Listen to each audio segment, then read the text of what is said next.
Hi, in this video called Initial Client Meeting, we're going to discuss how to conduct an initial meeting with clients.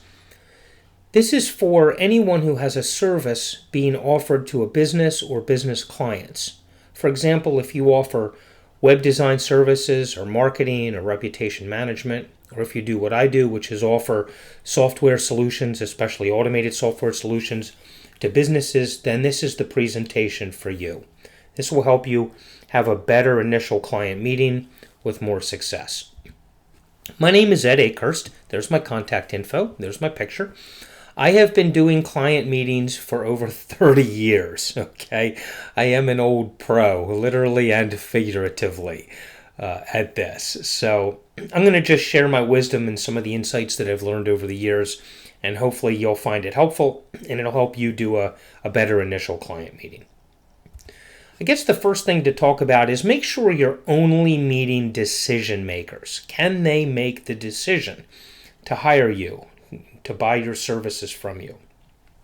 Are all the decision makers present? You don't want to get to the end of the meeting and find out they have a partner, or it's a husband and wife ownership and the wife's not there and she's the one that makes the decisions. Find this out ahead of time. Just ask them.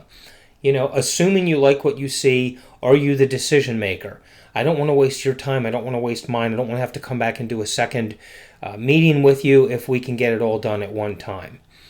Find out if there's a board. Sometimes the exception to this is sometimes if there's a board of directors, if you're meeting with a larger organization or perhaps a nonprofit, you may have to meet with someone who can get approval from the board. The goal on a meeting like that might be to get in front of the board so you can do the presentation to the board. And in a lot of cases when that happens, you will have to do a presentation not for the decision maker to hire you, but for the decision maker to decide whether you're going to be scheduled time at a board meeting. So that is an exception, but either way, make sure they either have the decision to hire you or can get you recommended to the board. You also want to make sure there's ample time. Make sure they have the time you need. Now you can underestimate it. If your meeting is an hour, you may not want to tell them I need an hour. They may not carve that out for you, but you could tell them you need a half hour. Don't cut it out by a lot. Don't tell them it'll be 2 minutes if you need an hour. That's just not going to work. But if you tell them a half hour and you really need an hour, by a half hour in, you should have them hooked and interested and hanging on your every word. You should have identified their problems and be deep into offering solutions. And if you don't have them and they rush you out, then you didn't have them to begin with and you've done something wrong that you can identify and fix next time. If they're rushed, if you get there and you start the meeting and they seem like they're rushed, or if they say, no, I can't do a half hour, can you do it another time? You don't want to be rushed. You're not going to have very much success. Now, what I'm going to share with you in this video is location irrelevant. All right, it'll work no matter what the location of the meeting is. Keeping in mind, though, that a face-to-face meeting is the best. You want to be in a position where you can see their body language, where you can make sure you have their attention, where you can make sure they see you too. There's a thing called like and trust, and the more they can see you and get to know you, the more they can like you and trust you. And of course, the more they like you and trust you, the more likely they are to hire you, assuming other factors such as you have a good solution at a reasonable price. Although if you have a good solution at a reasonable price and they don't like you or they don't trust you, you're not going to get their business. Again, that's why face-to-face is the best. Now, at the time I'm recording this, I'm in the United States. We're in the middle of a coronavirus pandemic, and a lot of things are shut down, and a lot of people are afraid to meet with other people. So right now, face-to-face meetings may not always be possible, but when they are, that's the way to do it. The next best location to do a meeting is Zoom or some type of online solution like Zoom. Make sure it's a solution where you can see them. You don't just want to share screens, although sometimes during the meeting you're going to want to share your screen or maybe take a look at their screen depending on what kind of solution you're offering them. But you want to be able to see them. Again, you want to be able to see their body language. You want them to be able to look you in the eye, even if it's across the internet rather than across a table. And you also want to make sure things like, are they actually sitting there watching your presentation? Are they looking at you? Are they listening to you? Or are they, in another room making a sandwich, fixing a cup of coffee, they, not paying any attention to you at all? So by being able to see them, you can control the situation a little better. Now, the information I'm going to share you can do over the phone, but the phone is much more difficult. If you've not been trained in phone meetings, it can be very difficult, and you can really kind of kill your chances at success. You can, if you can't see their body language, you can listen for vocal inflections and things like that, and you can present vocal inflections to them. But it's a whole different animal. If you haven't been trained, it can be very difficult. Although what I'm going to share with you will work on the phone. Just try to get face to face or face to face over the internet if possible. As you start your meeting, before you actually delve into the meat of the meeting, so to speak, you want to take the time to warm up with them. Take a minute to get to know them. Take a minute for them to get to know you. And the best way to get to know them is to ask relevant questions. Right? Ask questions about them, about their business. Don't get too personal, but ask them. You can ask them questions like, "How long have you been in business? What attracted you to this business? How did you get started? How do you like it?" That kind of thing.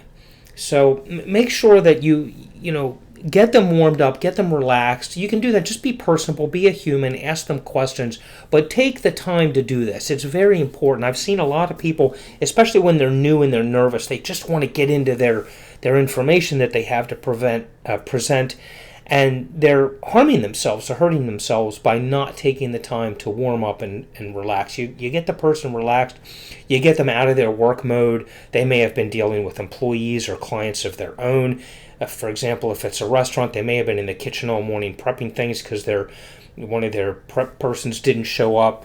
You want to get them out of that mode and relaxed and focused. And the best way to do that is to warm up. And you can also learn things about them that you can use or bring up or mention during the presentation. I mean, people love talking about themselves. And if they find out later you were actually listening, so much the better. And one more thing I want to talk about before we actually get started in the meeting itself is conversation. You want this to be a conversation. Don't use a script. There are times, especially if you're in front of a group, when a script is the way to go. I do some real estate marketing on the side. I meet with sales meetings in real estate offices, and I'm presenting anywhere from 10 people to 60 or 70 people. For meetings like that, I use a script. It's the best way to go. It keeps you from getting sidetracked. But the types of conversations you're going to have here, you don't want to use a script. You don't want to come across forced. I don't even recommend a formal presentation where you've got a tablet and you're showing slides and, kind of like this here. I've got slides that I'm showing you. I wouldn't do that at an initial client meeting with a few exceptions. For example, in my line of work, I talk about some statistics of who uses mobile versus email and things like that. I may want to show some papers or some slides or have a little bit that I can show them that shows those statistics, shows them things like, if you don't get in touch with your lead, with your person that's come forward as a lead within a matter of minutes, you're going to lose your ability to close them by 100-fold, literally. So I may want to be able to show some statistics like that, and maybe with what you do, if you're a web designer, for example, you might want to have a couple of slides of websites that you've built just to show them, but don't make it a formal presentation. Keep it conversational.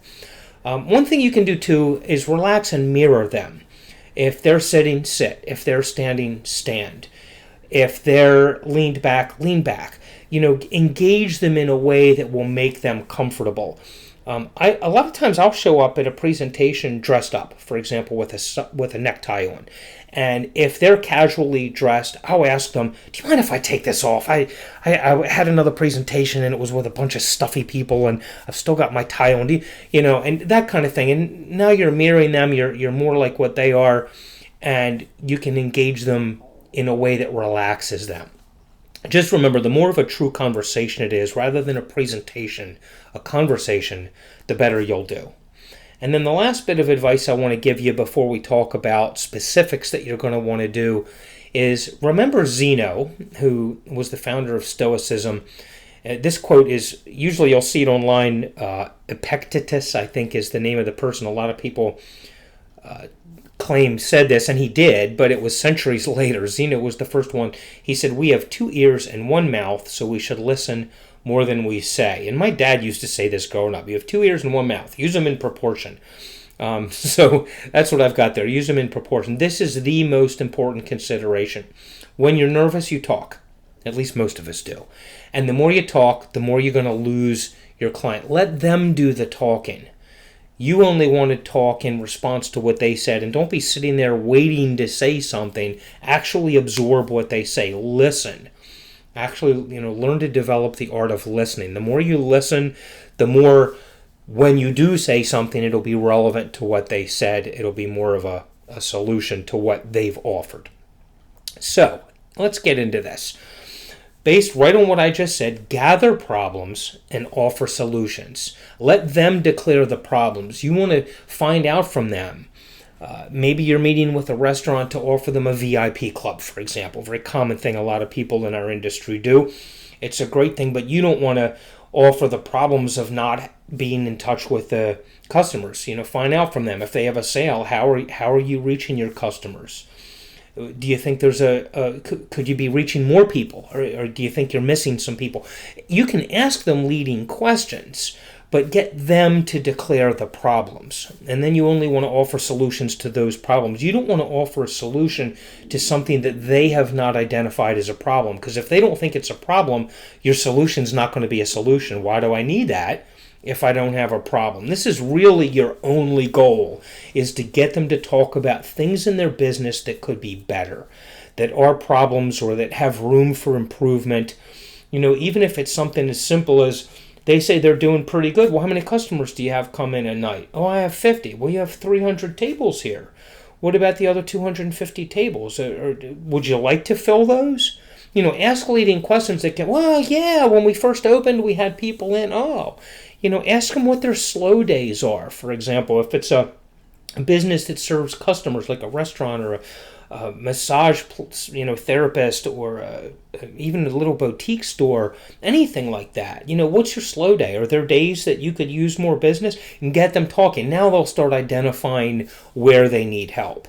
But they have to identify that. This is really important. You should not be the one declaring the problems. You need to be viewed as a problem solver. And again, that's your only goal.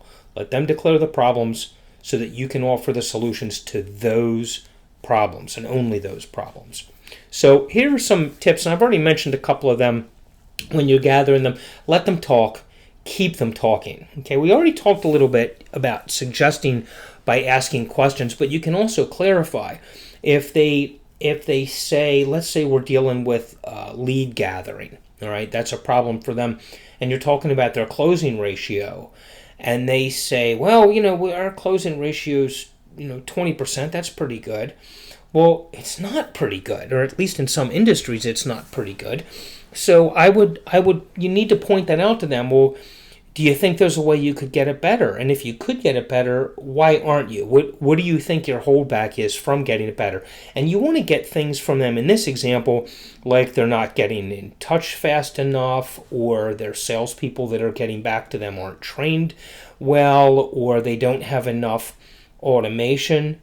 They're not talking to them enough times. Maybe they're only calling a client once, and if they don't get a meeting, they're never calling them back. But you need them to identify that, and you can do it by asking questions. Well, do you think you'd have a higher closing percentage if you had a way to reach your clients faster when they identify themselves as leads?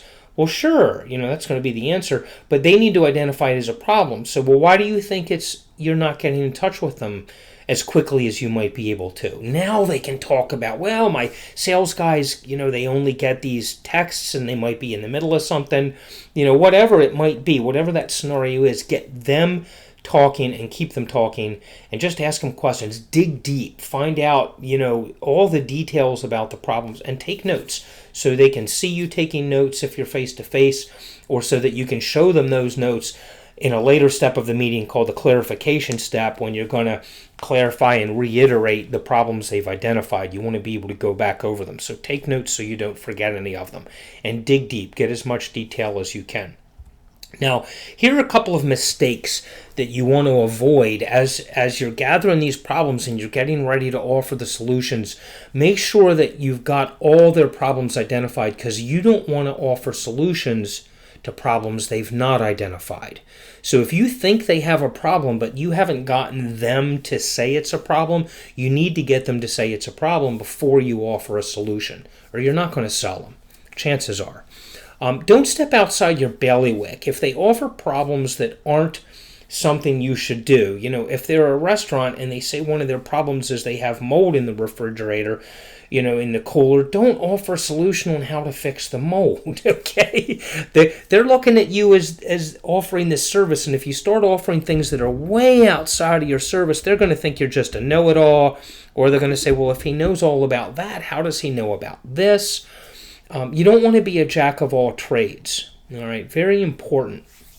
And now it's okay to if they say, for example, oh, wow, I ran into a restaurant owner the other day that had that problem, and he said he has this great mold guy. I'll put you in touch with him. Something like that would be okay. Now you're showing that you're in touch with the community, you're in touch with the industry, you know other people that can solve other solutions, but you're not trying to offer a solution that's way outside of what they perceive you to be the expert as. You don't want to come across as a jack of all trades. You want to come across as the expert in your specific solution or your realm of solutions. Very important.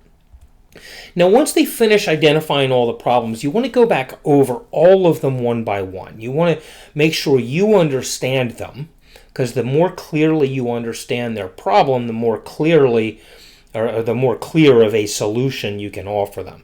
So reiterate the problems, emphasize the ones you can most easily solve. You're not only making sure you understand them, but you're reiterating them, making sure that the customer has remembered all the things that they've told you, okay? And make sure there aren't any other problems before moving on. Make sure you've got all of them. And that's the best way for you to move forward at this point. Now, before you offer a solution, whether you do the next thing I'm going to show you, whether you do it now or at the beginning or as you go through here, at some point during your meeting, you need to determine the customer value. This is one way you're going to be able to justify your pricing. Right? What is their order average? If they're a restaurant, is their average order $10, $12, $15? And looking at the last bullet point here, what's their party size? Well, if their average order is $10, but the average party is 4, well, then their average ticket is $40, right? What's the lifetime value of that customer? Do they come in once a month for years? Well, it could be thousands and thousands of dollars could be their lifetime customer value. Maybe they're a real estate agent, and their average order, quote unquote, is their commission on a sold house. That could be thousands of dollars. And if you're finding a way maybe to help them get repeat business, for example, what if they could come back in 5 or 7 years and get the next house this person sells? And what's their profit? And the thing that's commission based, such as a realtor, a mortgage broker, things like that, most of what they get is profit. They do have some expenses involved, but it's going to be much more all profit because they're on commission, rather than a restaurant, for example, that might have a food cost and a labor cost and other costs of as much as 60 or 70% on a ticket. So you need to find that out. And then you also want to find out, things like party size, but did they get referrals? If you're talking about the value of a client, it's not just that client. For example, a realtor, if a realtor is doing really well at referrals, or you can show them how to do really well to get more referrals, for example, if they could get 3 to 5 referrals a year from a client, well, now that client's not just worth the commission on their house, they're worth the commission on their house and the commission on their friend's house and their neighbor's house and their cousin's house that they can refer to you. And you want to be able to show the value of, if you can get an extra customer in, if you can get an extra client in the door for them or an extra customer in the door for them, what is the value of that? Because now you can start justifying your cost once you have those figures. If the average ticket at a restaurant is $60 and the profit on that ticket is $20 and you can get an extra 100 customers in the door, that's $2,000. And if that customer comes in the door every month, that's $2,000 a month. Now you can start showing that your $500 or $600 a month program is very inexpensive to them. So this is a really crucial thing to do. And get a pen and paper and just ask them. Start talking about this stuff. You're the expert. You want to be able to show them how you can help them. You need to be able to determine the customer value and get them to tell you, yes, that's what my customers are worth. Okay, before going on to identify or to solve any problems, make sure they're all identified. We've already talked about that. Make sure you've got everything prior to this done, and don't rush. You don't want to rush into your solutions. You want to pace yourself. You want to be relaxed. You want to just go through this nice and easy with them. Remember what we talked about in the very beginning. This should be a conversation. It's not a rushed presentation where, oh my gosh, if I'm not out of here in an hour, they're going to throw me out the door. You want it to be a conversation where if you're there 2 hours, they're enjoying your company. Okay? And as long as you've done everything up to this point that we've gone over, now you can start offering your solutions. As you go through your solutions, make sure they're with you each step of the way.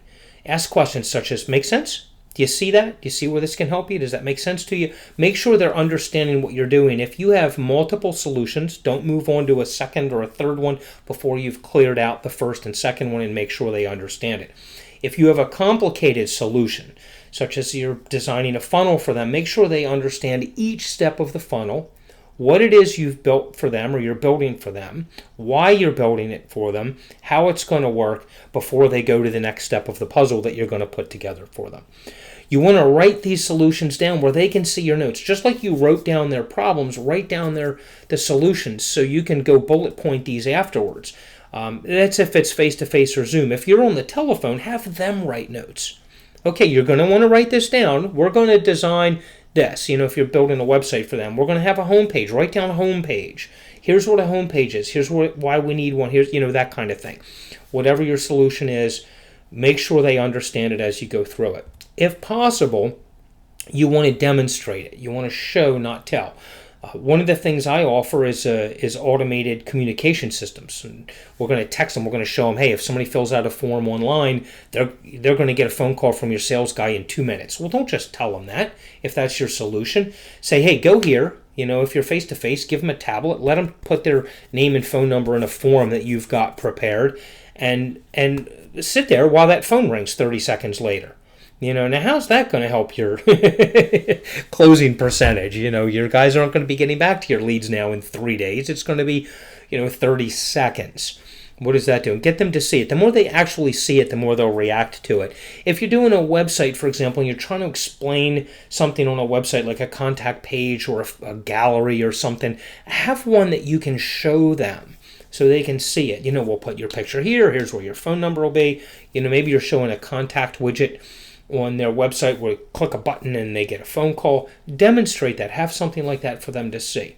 And again, like we just said in the last slide, make sure they're with you each step. Ask questions such as make sense. And you want to gather yeses. You want to get yeses. That would help a lot, wouldn't it? Can you see where this would benefit you? That's going to get that customer coming back to you, isn't it? Questions like that, get them to say yes, yes, yes, yes, yes. Now we're gearing up to ask for the order shortly, and we want them to be in the habit of saying yes. We call these micro commitments, okay? The getting the yeses. That would help a lot, wouldn't it? You can ask reinforcement questions, right? Can you see where this will increase your leads? Can you see where this will increase your closing percentage? Can you see where this will increase the number of customers coming in on your slow day? Can you see where this will increase the number of people that go to your website but then contact you? Whatever your solution is, get those micro commitments as you're showing your solutions all the way through the process. Very important. Something you're going to have to practice, but it'll help you a lot. Comments before costs. Okay, make sure they clearly see it will help them. You don't want to tell them how much it's going to cost if they haven't identified to you, yes, I like it.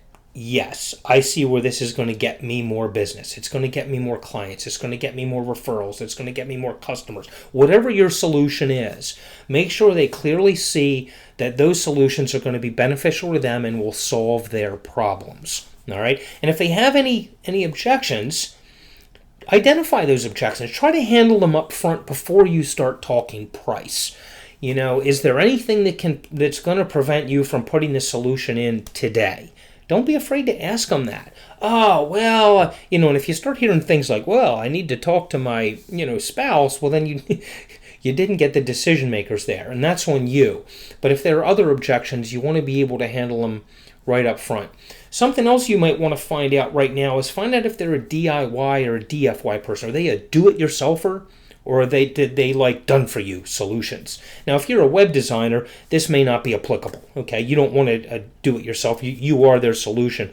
But for someone like me that offers software, if they're a do-it-yourselfer, I could simply sell them the software, right? You don't have to provide any other solutions. Then here's the software. I'll help you set it up, get you started off right in the right direction, and then you can take it from there. If they're a done-for-you, now I'm going to be talking about a managed solution, which is going to affect the quote that I give them.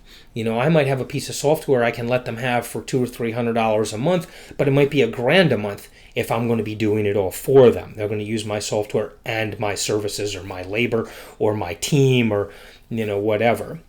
So find those things out, and then once you've got everything out of the way and everything you can handle up front is done, at some point they're going to say, how much is it going to cost? And you want to present that. This is the part where you're going to start asking for the order. As you present your solutions and the cost of those solutions and the time frames, be confident, be clear, be unwavering. Don't undersell yourself. Don't do a lot of ums and hemming and hawing and looking sheepish. If your product costs $1,000 a month, look them in the eye and say, it's $1,000 a month. Okay? Make sure they see that you're confident about your pricing and the solutions that you're offering. And assume the order when you ask for it. Don't say things like, oh, it's $1,000 a month. Is that okay? Don't even say it's $1,000 a month. Will that work for you? Assume the order. It's $1,000 a month. I can get you an invoice out this evening. Can you have a check to me by tomorrow? That kind of a thing. Or how soon can you get the check? If you have contracts pre-written, hand them a paper and a pen. I just need a signature right here. That's a great close when you ask for the order. But whatever your line is to ask for the order, once you've asked for it, shut up. I've seen so many people ask for the order. I'm sitting there on presentations with people. I can see the customer. They're ready to go. They're ready to sign. The person says, sign right here. They hand them the pen. They hand them the paper. And they say, oh, by the way, if you do this, if we do that, and they start just talking because they're nervous. Well, all of a sudden, now a person starts having doubts and they lose the sale. I've seen it happen many, many times. I've done it, especially when I was newer. I've done it. Guilty as charged, but ask for the order and then shut up. There shouldn't be any more words out of your mouth once you've asked for the order until the customer says something. Either yes, let's go, and you can congratulate them and welcome them on board, or until they throw an objection out that you need to handle. So assume that order, ask for that order in such a way that it's assumed. We can get this started for you tomorrow, or we can get it started for you on Thursday. Which will be better for you? Are you ready for us to start tomorrow, or would it be better for you if we start Thursday? Something like that. You're assuming that order. You're asking them a question that doesn't have a no to it. All right. Now, sometimes they'll come back, especially if you have a service that they perceive could be negotiated.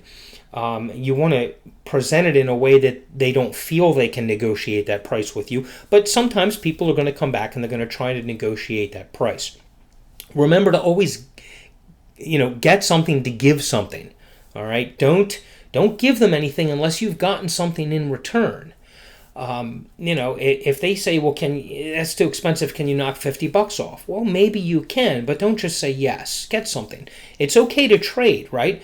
Well, I could do that, but can you give me a video testimonial, a 2-minute good quality video testimonial with permission to use on my sales pages or to use with other customers? Make sure you get something. Or, well, I could do that, but I'm going to need you before I leave, before I sign this agreement with you, I'm going to need you to write down 10 business owners that I can go present this to as a referral, and I can tell them that you sent me. Something like that.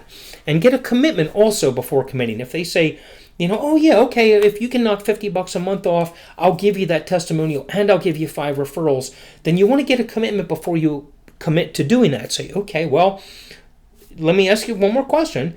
If I can do this and give you that $50 off, You're going to give me the testimonials. You're going to give me the referrals. We're good to go, right? If I can do that and get that from you, then that handles it, and we're good to go. Yes, don't be afraid to get that commitment from them, and also don't be afraid to walk away. I'm sorry, I can't do that. I misjudged you. I thought you were looking for a solution. Evidently, that's not the case. I apologize for wasting your time. Pack your stuff up and start walking out the door. Don't be afraid to do that. All right, don't undersell yourself. You're valuable. You're worth it. So that's really all I have to talk about the initial client meeting. You can reach out to me. My contact information is at the beginning of this. You can always go right back to the beginning and see it. I didn't put it here at the end. But now just go get some clients. Thank you for your time. I hope this has been helpful. Hit me up if you need anything, and use this information. Go get some extra business.